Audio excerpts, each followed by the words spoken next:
Здравейте хора, аз съм Pixel Gaming и всъщност това е първият ми клип. Ще ви покажа няколко неща за Minecraft 1.9, които може би не знаете, а за тези, които знаят, бонус! Така, извинете, че в момента съм сложил Hacker Worst за 1.9, просто не знам, защо влязах с него в Minecraft, но това е живота. Само да ми зареди терена.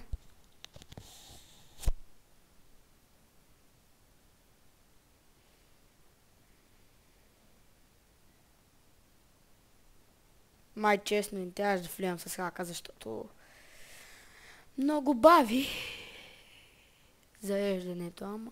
Или трябваше да се подготвя свят. Но, ето. Така.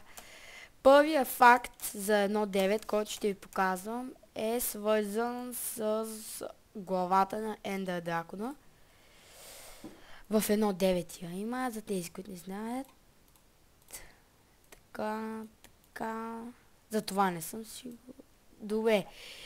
Ето главата на Ендър Дракона, като я поставим.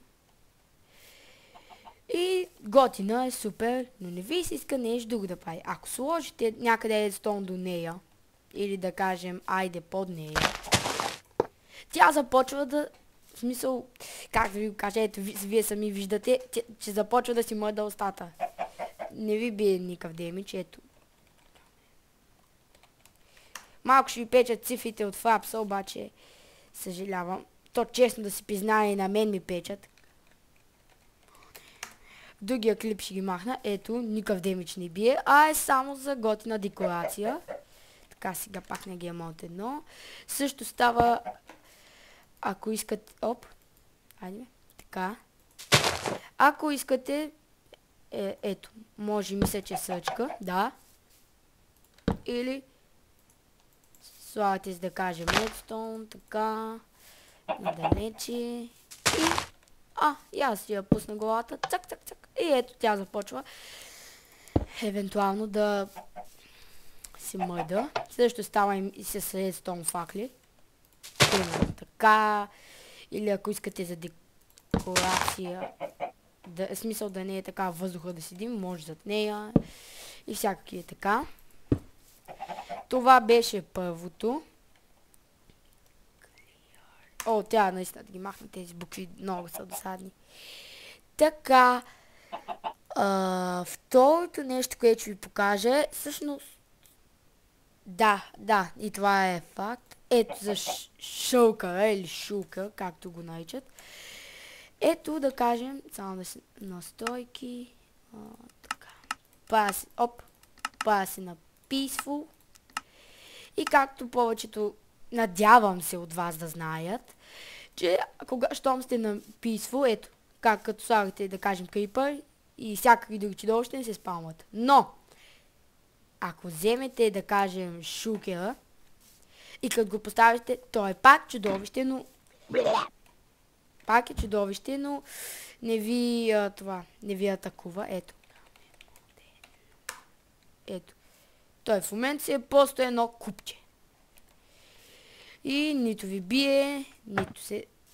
Ето, може да се изкава, но няма никакъв проблем. Какво направих аз, бе? Я? Вау, шукера такъв ли отвътре? Как по случайност го направих? Но ако станете, да кажем на лесно или изи, ето, той веднага ще започне да ви атакува. Чакайте, че нещо е загубил. Айде! Ето сма. Ето както ви цели стела, както ви гони това. Не знам много как да го нарека, но ето, щом станете пак на Peaceful. И това, което ви преследва, изчезва. И шулкера пак си става мирен. Така, сега... Така, другия и всъщност последният факт за Minecraft 1.9, който ще ви покажа, е с новият енчант, ако го знаете. Възстановяване. Само да взема да апгрейдна.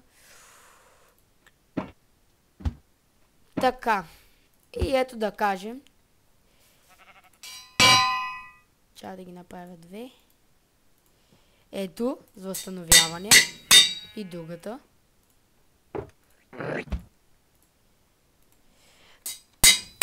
Така. И нека да кажем, че ето пак дай ще взема и руда. Diamond. Защото тя е да про, най-яката. Ето. Все едно сте си в... Ето. Така. Все едно сте си в мина. И си копкате. Между другото, за тези, които не знаят, което много ме съмнява, в Minecraft 1.9 ти може да държите с двете ръце. Ето. И аз сега си чупя и чупя. Оп, диамантите са така, защото от хака. И ето, нали, си чупите. Обаче по някаква ужасна случайност, о не, вашата кирка се изхабила. Подменяте ги. Или по този начин с F. И сега в момента си ги сменям. Така. И започвате да чупите с тази. И така, с XP-то от Diamond, вашата кирка се възстановява. Също става да кажем с два меча, брони. Броните, когато убиете някое чудовище и ви ги връща. И така, това беше моят първи клип от канала ми. Надявам се да ви е харесало. Харесайте, абонирайте се, коментирайте. От следващия клип ще започвам да снимам ревюта и да правя ревюта на модове. Можете да предлагате имена на модове. На модове. Чакай, че се обърках. Или можете да предлагате нещо друго да игра, мапове и така нататък. Това беше всичко от мен за сега. Довиждане и ще се видим в следващия клип.